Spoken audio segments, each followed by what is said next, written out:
ایک پلان سی بھی ہے، وہ رب کا پلان ہے، ٹھیک ہے، اور یہ سارے کے سارے کھڈے میں گریں گے۔ پلان اے بھی اور پلان بی میں جیت وزیر اعظم عمران خان صاحب کی اور پاکستان تحریک انصاف کی ہوگی، یہ بات یاد رکھیے گا۔ آپس میں کافی اختلافات آپ لوگ میڈیا پہ تو نہیں بولتے، لیکن پھر بھی اختلافات ہیں اندر، پنجابی گروپ، پٹھان گروپ، اس کے علاوہ آپ دیکھیں تو سر سننے میں یہ بھی آ رہا ہے شبلی فراز اور آپ کا الگ گروپ ہے، ٹھیک ہے، اس کے ساتھ ساتھ علی امین گنڈاپور صاحب، مشال یوسفزئی کو بھی نکال دیا۔ کیا ہے سر آخر مشال یوسفزئی کو کیوں نکالا گیا کور کمیٹی؟ وزیر اعظم عمران خان صاحب کا کیا وہ سیاست میں مداخلت کر رہے ہیں؟ مجھے اس کا معلوم نہیں ہے، بحیثیت سیکریٹری جنرل جو امپلیمنٹیشن مجھے احکامات آتے ہیں وہ میں امپلیمنٹ کرتا ہوں۔ جلسہ پہلے تو اعلانات ہوتے ہیں کہ جلسہ ہوگا، ٹھیک ہے، اور پھر کھلم کھلا کہتے ہیں کہ جلسہ اس بار اجازت نہیں دی تو پھر بھی ہوگا، لیکن ترنول میں ہم نے دیکھا جلسہ نہیں ہوا۔ اعظم سواتی کو کس نے بھیجا؟ یہ پہلا جلسہ تھا اسلام آباد کا جو کہ وزیر اعظم صاحب نے آتھرائز کیا تھا کہ چاہے این او سی ہو یا نہ ہو، یوٹیلیٹی سٹورز کے ملازمین ہیں، یہ حکومت کسی کو ملازمت دے نہیں سکتی ہے، لوگوں کے منہ سے نوالا چھین رہی ہے۔ یوٹیلیٹی سٹورز ملازمین کے خلاف جو ہو رہا ہے، میں پھر دہراتا ہوں، یہ ملازمتوں کے مواقع حکومت کو پیدا کرنے چاہیے، نہ کہ کسی کے منہ سے نوالا چھیننا۔ انہوں نے بڑے ڈرامے سے کہا تھا کہ یہ 45 ارب روپے کی بجلی کی سبسڈی پنجاب میں دیں گے، اگلے دن 24 گھنٹے کے اندر وہاں پہ انہوں نے 55 ارب روپے مزید بڑھا دیے بجلی کے بلوں میں۔ اور 8 ستمبر کو آپ کا جلسہ وہ ہوگا، اگر اجازت نہ دی تو پھر اس صورت میں کیا کریں؟ کچھ ملازمین تھے سیکریٹریٹ کے تقریباً 10 سے 12، ان کا یہ کہنا تھا کہ آپ اور شبلی فراز صاحب نے ان کو تنخواہیں دینی تھی جو مطلب دوسرا مہینہ ان کو نہیں دی گئی، اور خاص کر انہوں نے کہا تھا کہیں آپ کو مل گئے تو آپ پوچھ لینا، تو ان کی تنخواہوں کے حوالے سے بتائے تھے۔ السلام علیکم ناظرین، اے بی این نیوز کے ساتھ عطاء الرحمان آپ کی خدمت میں حاضر ہوں۔ آپ کو بتاؤں کہ عمر ایوب صاحب ہمارے ساتھ موجود ہے، پاکستان تحریک انصاف کے جنرل سیکریٹری ہے اور اپوزیشن لیڈر ہے قومی اسمبلی میں۔ بہت شکریہ سر۔ سب سے پہلا اور اہم سوال یہ ہے سر کہ قاضی فائز عیسیٰ کہہ رہا ہوں چیف جسٹس کی نئی تقرری کے حوالے سے آئین میں جو ہے وہ ترامیم کی جا رہی ہے، یہ خبریں آ رہی، پاکستان تحریک انصاف کا کیا موقف ہے اس پہ؟ بسم اللہ الرحمن الرحیم۔ قاضی فائز عیسیٰ کے حوالے سے دیکھیں، مصطفیٰ امپیکس کیس سپریم کورٹ نے خود جو ہے وہ ٹوٹل اس پہ پہلے بھی احکامات جاری کیے ہوئے ہیں، اس پہ ڈیسیجن آئے ہوئے، وہ کلیئر کٹ کیس ہے، اور اس پہ کسی قسم کی ہم لوگ ٹالریٹ نہیں کریں گے کہ اس میں پھر ترامیم ہو، اور سپریم کورٹ میں نئے چیف جسٹس جو ہیں ان کی تقرری یا ان کی اناؤنسمنٹ فی الفور ہو جانی چاہیے۔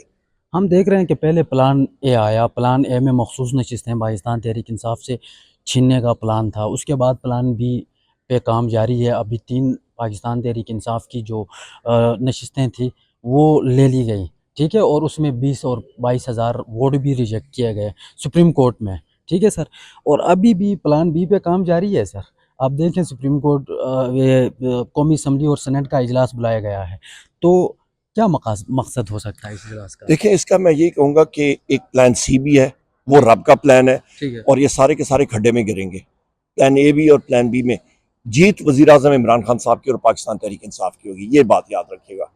صحیح ہے۔ اس کے علاوہ ہم دیکھتے ہیں کہ سر پاکستان تحریک انصاف کی خاص کر بات کی جائیں تو آپس میں کافی اختلافات آپ لوگ میڈیا پہ تو نہیں بولتے، لیکن پھر بھی اختلافات ہیں اندر، پنجابی گروپ، پٹھان گروپ، اس کے علاوہ آپ دیکھیں تو سر سننے میں یہ بھی آ رہا ہے شبلی فراز اور آپ کا الگ گروپ ہے، ٹھیک ہے، اس کے ساتھ ساتھ علی امین گنڈاپور صاحب، مشال یوسفزئی کو بھی نکال دیا۔ کیا ہے سر آخر کلیئر کیجئے گا ذرا۔ پاکستان تحریک انصاف میں ایک گروپ ہے، وہ وزیر اعظم عمران خان صاحب کا گروپ ہے۔ ہاں، یہ بات ضرور ہے، ہر ایک جگہ میں پاکستان تحریک انصاف دوسری پارٹیوں کی طرح نہیں ہے کہ مطلب یہاں پہ صرف رہے کی طرح آپ بادشاہ کے اس میں چلے جائیں، کورٹ میں چلے جائیں اور کہیں کہ جی بادشاہ سلامت، جو آپ کا ہم لوگ حکم ہے وہ مانتے ہیں۔ یہاں پہ ہر ایک آدمی اپنی رائے رکھتا ہے، بات چیت کرتا ہے، کھل کے بات ہوتی ہے، اور آخر میں رائے اور حکم وزیر اعظم عمران خان صاحب جو ہے وہ بھی مشاورت کے ساتھ سنتے ہیں۔ کئی بار ہوا ہے وزیر اعظم صاحب کمرے میں آئے ہیں، ان کا ایک مائنڈ اپ تھا، بات چیت سنی ہماری، دلائل کے ساتھ ہم لوگ ڈنکے کی چوٹ میں دیتے ہیں، دلائل کھل کے دیتے ہیں، میٹنگ ختم ہوتی ہے، وہ دلیل سمجھ کے اپنی رائے جو ہے وہ تبدیل کرتے ہیں، اور احکامات اس طرح ہوتے ہیں۔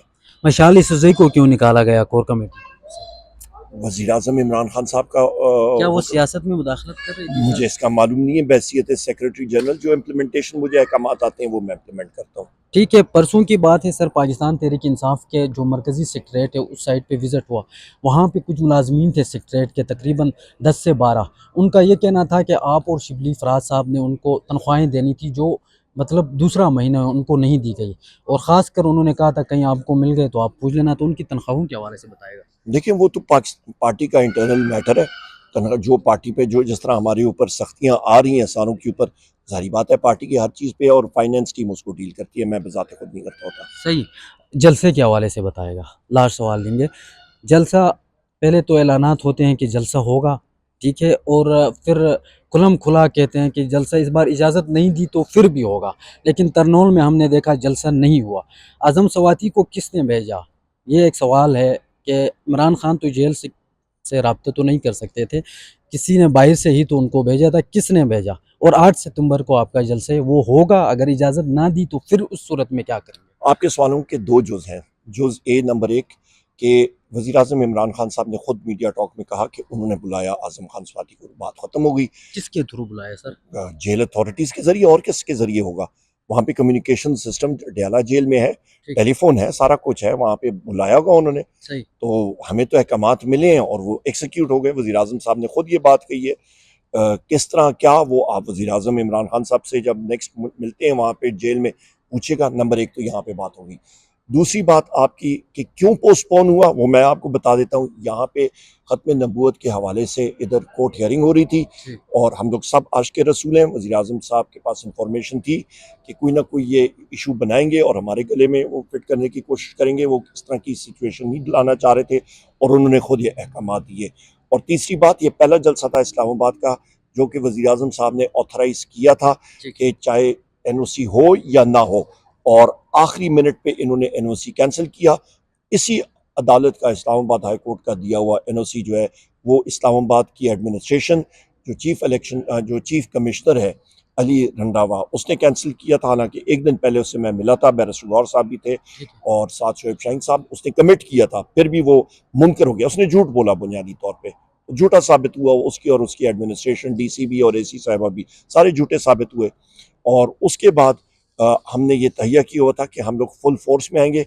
हमारे पास सारा इक्विपमेंट था और हम लोग यहाँ पे पहुँचते, बड़े आराम से हमने पहुँचना था, इधर कोई रोक नहीं सकता था तरनौल पे। और इंशाल्लाह ताला 8 सितंबर का हम लोग धूमधाम से आएंगे, और हम लोग देखते हैं हमें कौन रोकता है। सुपरिटेंडेंट अडियाला जेल को ट्रांसफ़र किया गया, रात को 3 और लोगों को किया गया। क्या चल रहा है सर अडियाला जेल में? मेरा ख्याल है वज़ीर आज़म इमरान खान साहब को ने इस पे तशवीश का भी इजहार किया है, और ये सख्ती करना चाह रहे हैं, और ये बिल्कुल दीवार से लगाना चाह रहे हैं। इस चीज़ को हम लोग कंडेम करते हैं। फांसी की भी कुछ बातें आ रही हैं कि फांसी पे मतलब मुझे फांसी भी दी जाएगी, बाहर ये खबरें आ रही हैं नहीं, उस हवाले से। फांसी की इनका बड़ा भी जो है इस चीज़ पे नहीं आ सकता। कोई इनके जो केसेस हैं वो है ही नहीं।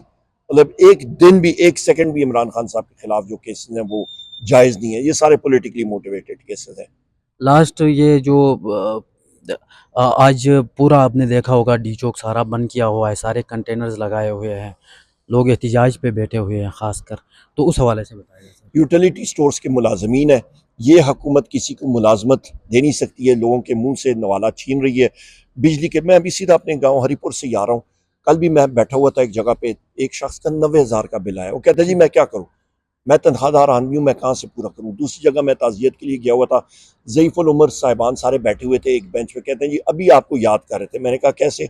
ये आपके वक्त में हमारा बिल 500, 600, 800 रुपये महीने का आता था, अभी किसी का 14,000 आ रहा है तो किसी का 16,000 आ रहा है। और उनके दिलों से मतलब बदुआएं इस हुकूमत, इस फ्रॉडुलेंट और ये जो आपकी फाशिस्ट हुकूमत है फॉर्म 47 की, शहबाज शरीफ की, इनके लिए दिलों से बदुआएं निकल रही थी। तो ये हालात है, और गरीब की आज जो दिल से निकलती है वो तो छप्पर पहाड़ के ऊपर तक पहुंचती है। आप साथ देंगे यूटिलिटी स्टोर्स वालों का? यूटिलिटी स्टोर्स मुलाजमीन के खिलाफ जो हो रहा है, मैं फिर दोहराता हूँ, ये मुलाजमतों के मौके हुकूमत को पैदा करने चाहिए, ना कि किसी के मुंह से नवाला छीनना और किसी का घर का चूल्हा बुझाना। मेरा ख्याल है ये अपनी खर्चियाँ ख़त्म करें और वो पैसा बचा के यहाँ पे दें।